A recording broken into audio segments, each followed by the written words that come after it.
the Ramble On, talking media to death and diving into spoilers with Brendan. And Nick, an autopsy for the sinners, an ascension for the saints of film and television. It's the Ramble On, welcome. Welcome, alright, and the boys. Boys, it's me and the boy. The boys are back in town, and we already did this spiel. We can do it again. Hell yeah, it's our ramble. Anyway, so let's do a little more thorough vivisection of the series. Full disclosure, there will be spoilers, so Absolutely. let's vivisect. So, the story. So as the synopsis suggests, it is about a group of vigilantes trying to take down a bunch of superheroes that are backed by a huge corporate entity called VOT. Yeah, Vought Enterprises. Yes. It's a very entertaining, satirical look on superhero culture and corporate, as well as corporate and political culture as well. It is based off a comic book of which I've never read.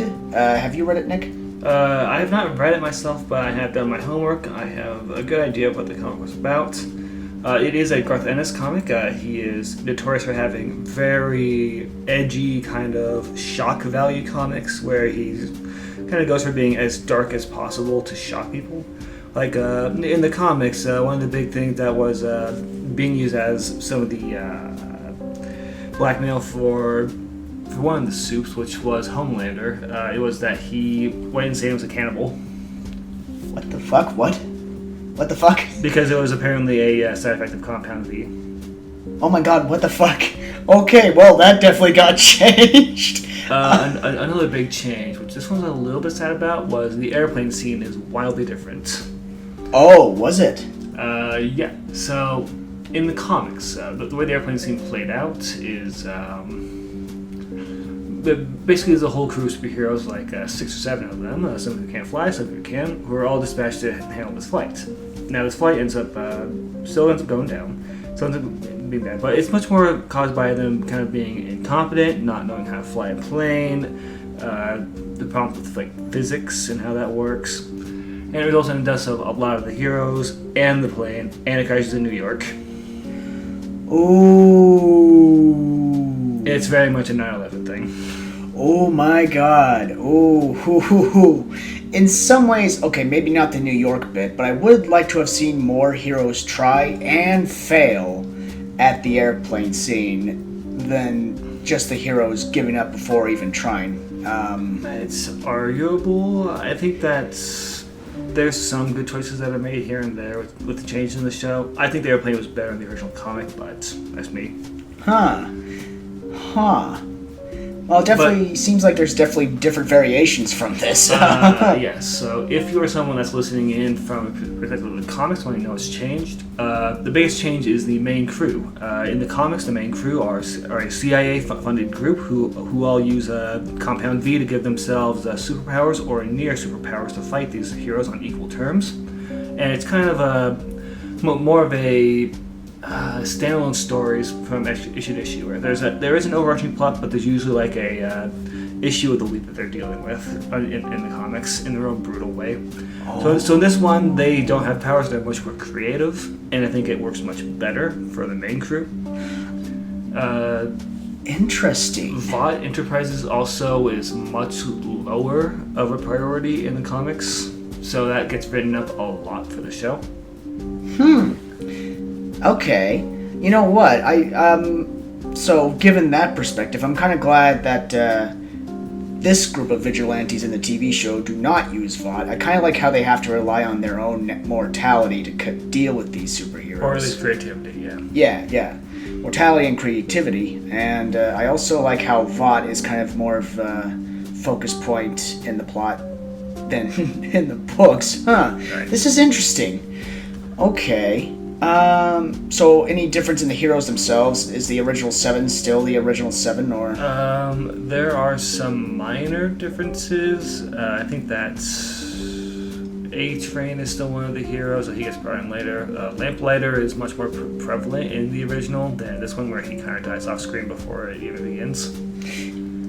Yeah. Did he die, or was he retired? He's dead. Oh. Okay, well. Yeah. I missed that part.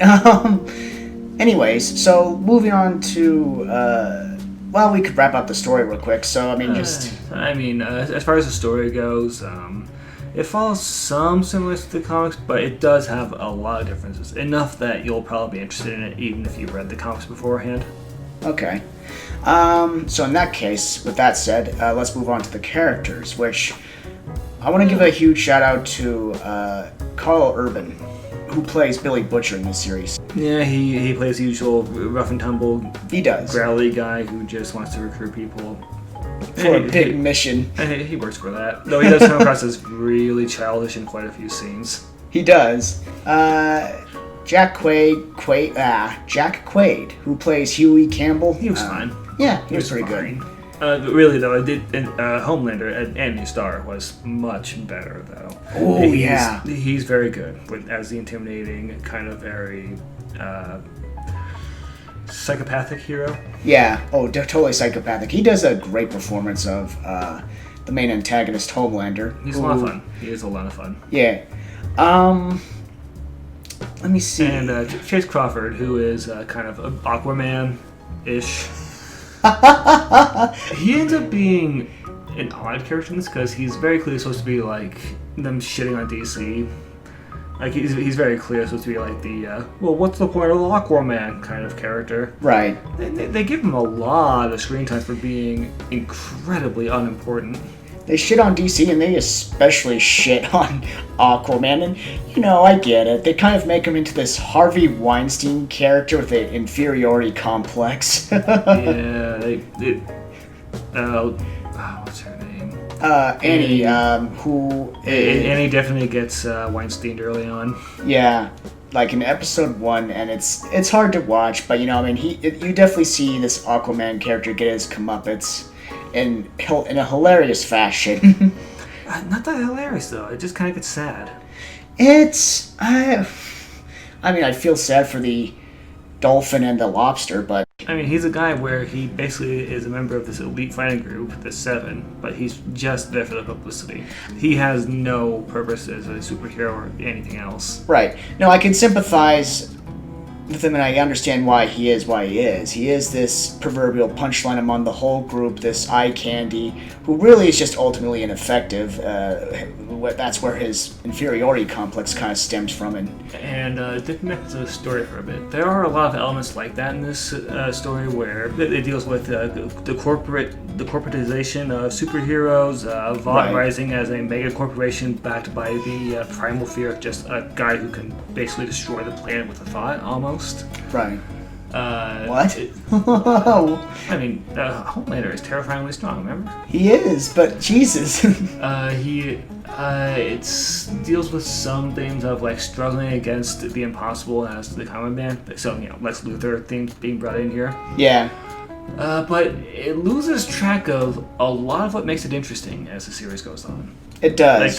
There's a certain feeling that the show falls into very tropey standard writing, and it kind of goes along what you would expect for like any other TV show or any other superhero show for the plot line and where it goes. Like, just for a rundown of what this kind of plot is, it's a group of rebels that are fighting against a godlike power. They bring in a new person who is very good at killing. This new person is asked to go undercover to date someone in upper society. They fall in love. They become convinced that not all people in upper society are bad. But of course, their leader, who's an extremist, decides that yes, they absolutely are all bad and try to sabotage their relationship.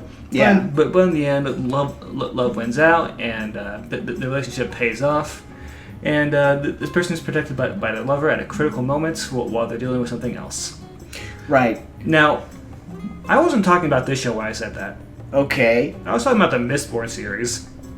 Oh my god. This is an extraordinarily common setup for plots.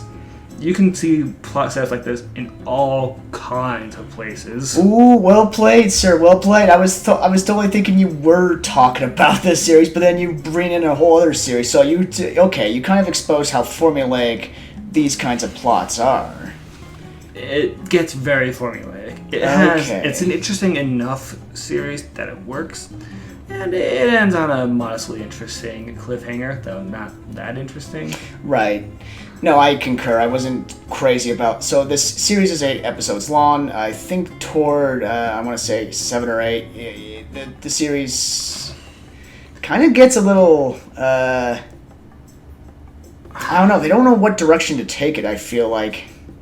It's just like... I feel like there's some interesting things here and there in the story that you can latch onto. Like with Miss Stillwell, she does a good job of conveying the fact that she is kind of constantly terrified of Homelander, but is just kind of maintaining a bluff the whole time. Oh, she has a good poker face. But you get that feeling a lot, especially when Homelander is at the party and kind of tells her, I made a bunch of terrorists and supervillains for us to fight, so that we have to be in the military. And the camera purposely avoids ever looking her in the face, and you can see it's more like, okay, is she horrified at what she's created, or is she ecstatic about this? She turns around and kisses him, which you think, oh, of course she's ecstatic because she's pure evil.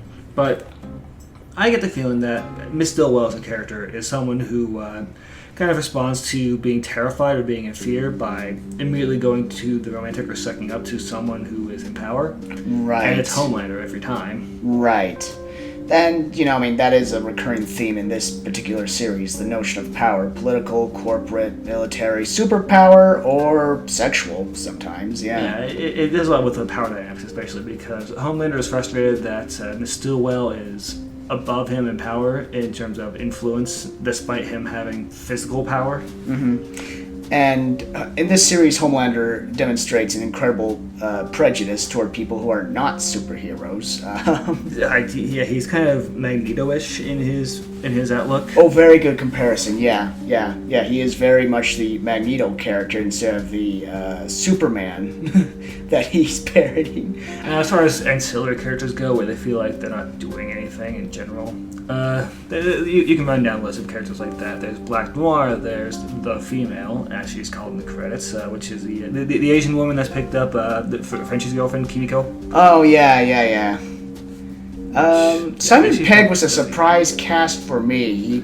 Simon Pegg as Hugh's dad. Yeah, he had a purpose, though, at least. He was supposed to be kind of showing what Huey was running away from as a character. Oh, I get that. I was just surprised by the casting choice, It was not a choice, but Kimiko is kind of pointless. Black Noir is almost completely pointless. Oh, very much. The Deep, despite him having a lot of scenes where, we get to poke fun at him, we get to poke fun at Aquaman, and the Aquaman problem of it goes a little too far, and you start to feel like kind of look at your watch whenever the Deep scenes are, and you're like, okay, come on. Okay, can we get back to anything that matters? Oh, the Deep. And then Wonder Woman. She's not actually Wonder Woman, but she's Wonder Woman knockoff, yeah. Yeah. Her character is transient. Queen Maeve. She's not awful. Thank you. She exists mostly for Annie's sake, to kind of serve as a counterpoint for her and show what jaded superheroes look like. Ooh, that's true. Because she's not a sociopath. She's just jaded. No, right. She is just jaded and lost. Well, the disillusionment of what being a superhero means under a corporate thumb. Mm-hmm. And Homelander's thumb. Yeah, and Homelander's thumb. There is A-Train's girlfriend. What is her Popclaw. name? Popclaw. Which she's kind of very much feels like a plot point where she's just supposed to be there to move the plot in different directions. Not really her own character. Right. She was only in it for a few episodes. Cool death scene, but oh my god. Oh god. Going to shoot up a lot of marijuana. Yeah. But yeah, overall characters, the good ones are really good and they make the show easy to watch. Right. While the characters who aren't as good end up kind of feeling pointless. Right. No, superhero franchises make clear lines between good and evil. This one kind of has all kinds of moral gray areas that are entertaining, thought-provoking. And Sure. Yeah. I think if we want to dig into effects a little bit, there's not that much to dig into here. No. It's all competent. It all looks good. There's no major moments where you're like, there's no like Superman's mustache moments where you're just embarrassed for them. I agree. It's like you said, Amazon threw a lot of money into this franchise. And the advertising, oh my god, I cannot get away from the ads for it. Joke. Reddit, YouTube, it's everywhere. It's everywhere. Twitch. Ugh. It's even in Twitch. God, it gets so sick of ads. Things we have touched up on, and like we said, the notion of power is pretty prevalent. Beyond that, are there any other themes that we can... Sure, there's corporatism, there's love, there's trust, there's holding on to the past, there's... Yeah. Oh, if I may liken Billy Butcher to, like, friggin' Captain Ahab. I mean, like you said, the show is rather formulaic in many respects. Well, I mean, yeah, as far as, like, Moby Dick... Yeah. This is very much a retelling of Moby Dick. Yeah. And Huey Campbell is the proverbial Ishmael. Well, yeah, he'd just be the narrator. The narrator and, the first-person narrator? Probably, yeah. Yeah, Ishmael's more Billy Butcher. Yeah. That's... Captain Ahab. Yeah. But no, Billy Butcher's animosity for not just Homelander, but all superpowered people in general. He's Captain Ahab. It feels weird, though, because it does. It feels like a character where he should have gotten killed by Homelander in that moment, but instead he's being kept around along with this plot hook thing going on, too. Right. Which is odd. It feels really odd. It really does. I mean, if Homelander wants to prove a point, what point is that exactly? I think with Homelander, he just kind of takes a shine to this guy who's consumed by vengeance because he kind of sees something of himself in him. Ooh. I don't know. There's something there, but it's not strong. Right. No, I mean, it's like they don't know quite where to go, and I'm not following. Like we said, the first 6 episodes or so, they're good, because it introduces a very interesting topic and a satirical outlook on superhero culture in general. But it gets a little bit too formulaic near the end. It does, yeah. So, want us to go with the final summary of it? Let's shoot. Of your thoughts? All right, you start. All right, The Boys. Thought-provoking, entertaining, fun satirical outlook on superhero culture. Like we said, don't read the books. Go watch the series, and it's on Amazon Prime, and it's everywhere. So watch it. I think my own take on The Boys is that it is fun. It's definitely a fun show. It does some kind of edgy stuff. It does some stuff where, it really is kind of that very, it's not your dad, Superman kind of show.